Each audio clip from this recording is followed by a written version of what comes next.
Assalamualaikum warahmatullahi wabarakatuh. Kami dari kelompok 2 akan mempresentasikan hasil kerja kami mengenai sistem automasi perpustakaan berbasis RFID. Yang beragontakan yaitu Hagi Rata, Irfan Hidayat, Niken Febrianti, dan Putri Nurhaliza. Materi yang akan kami sampaikan yaitu mengenai yang pertama ada konsep bagaimana sistem automasi perpustakaan RFID. Yang kedua, komponen sistem automasi berbasis RFID. Yang ketiga, perbedaan sistem RFID dengan sistem barcode.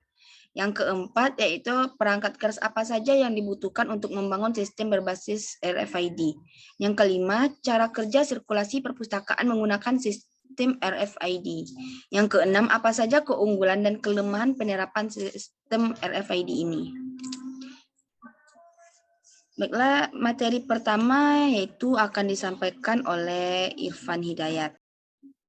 Baiklah, pada kesempatan kali ini saya akan menjelaskan tentang definisi, fungsi, dan cara kerja dari RFID tersebut. Sebelumnya, kita harus mengetahui terlebih dahulu apa itu RFID.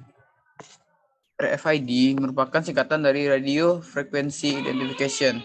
RFID yaitu suatu teknologi yang digunakan dalam melakukan identifikasi dan pengambilan data dengan menggunakan barcode atau magnetic card.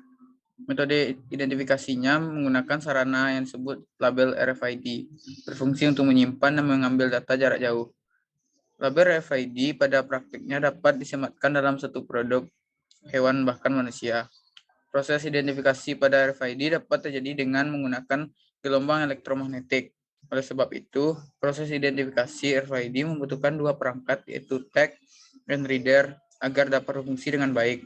RFID berfungsi untuk mendeteksi dan membaca suatu data menggunakan gelombang elektromagnetik. Dalam pengaplikasiannya, teknologi ini bisa dipakai pada yang pertama, manajemen akses, yang kedua, pelacakan barang, yang ketiga, pembayaran tol, yang keempat, pelacakan bagasi di bandara, yang kelima, pelacakan identitas dan mesin pembaca dokumen berjalan. Tag atau tabel radio frequency identification mempunyai dua bagian. Bagian pertamanya yaitu microchip yang berfungsi untuk menyimpan dan memproses informasi. Bagian keduanya itu antena, guna untuk menerima dan mengirimkan sinyal.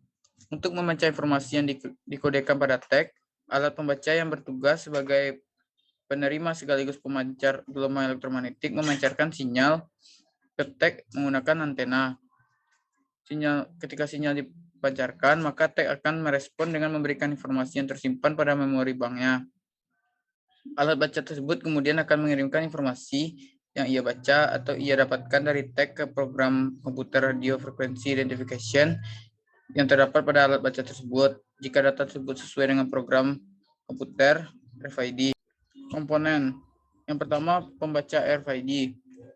Sebuah pembaca RFID ini diharuskan menyelesaikan dua tugas, yaitu berkomunikasi melalui tag RFID dan menerima perintah pada software aplikasi baca RFID. Pada gelombang radiasi akan disalurkan melalui software aplikasi sebagai penghubungnya. Yang kedua, tag RFID.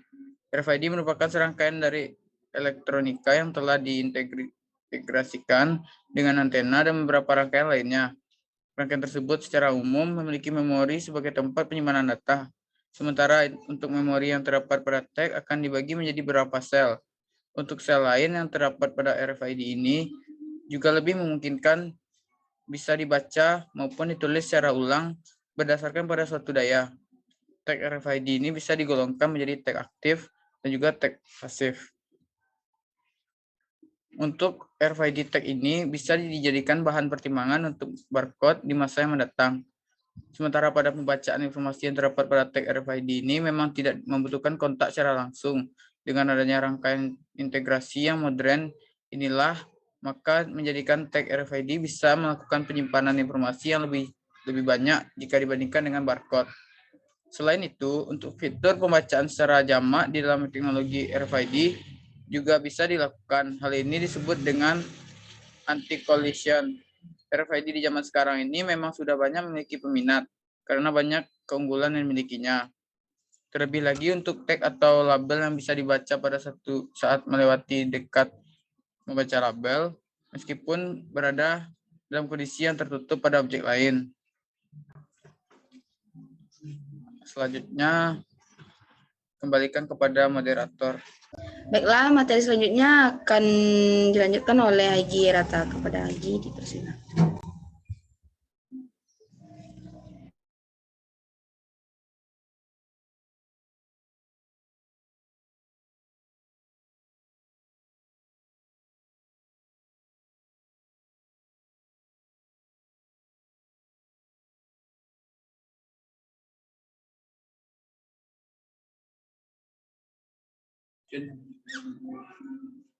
Baiklah, saya masuk ke materi 3 yaitu perbedaan.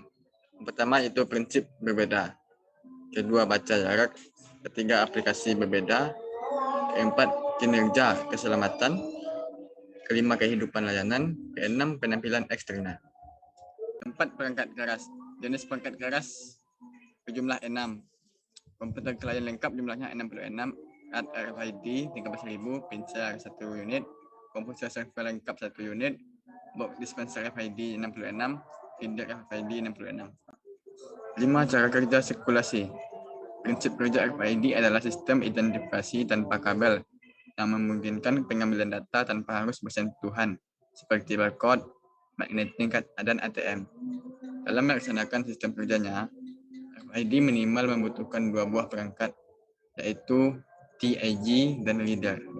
RFID check adalah sebuah alat yang melekat pada objek yang akan diidentifikasikan oleh RFID reader. Sedangkan RFID reader adalah alat membaca RFID tag yang terdiri dari pasif dalam artian hanya menerima sinyal radio dari RFID tag aktif dan aktif yang memiliki sistem pembaca aktif dan memancarkan sinyal interrogator serta alasan autentikasi dari tag.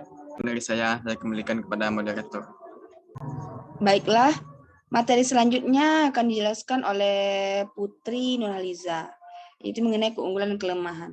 Baiklah, di sini saya akan menjelaskan materi ke-6, yaitu tentang kekurangan dan kelebihan sistem otomasi berbasis RFID.